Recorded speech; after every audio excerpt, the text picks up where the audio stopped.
An emotional vigil last night, I'm sure.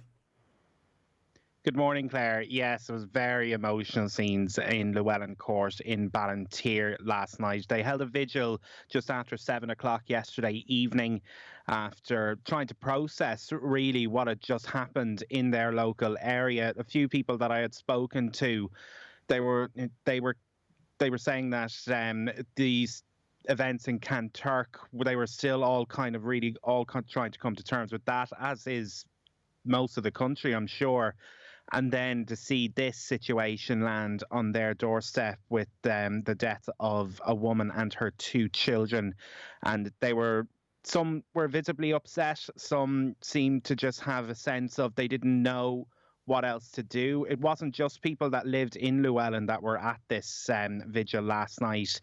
A number of people from the local community in the Ballinteer and Rathfarnham areas turned up to pay their respects and to show some solidarity with those in the neighbouring estates. Andrew, can you bring us up to date on what we know so far in relation to the case?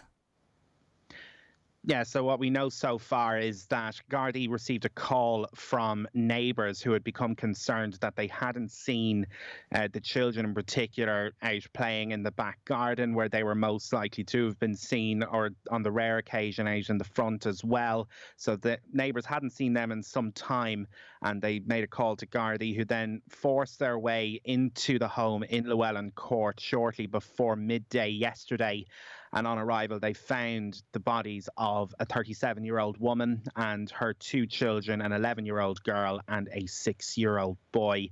They've so far said that the circumstances of the deaths are unexplained, but it is understood that they were violent deaths, and the Garda Technical Bureau turned up yesterday afternoon, and they were there for some time to carry out a technical examination. And the bodies left the scene last night at around 6:30, shortly, not too long before that vigil took place. What are Gardaí saying right now, Andrew, about the case and about their investigation and lines of inquiry they may be following? Well, they say they're following a number of lines of inquiry. As I said earlier, the circumstances are unexplained. It's my understanding that they were looking for another individual in relation to this to speak to that person.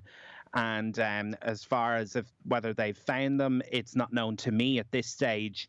But certainly they are not ruling out foul play in this regard either.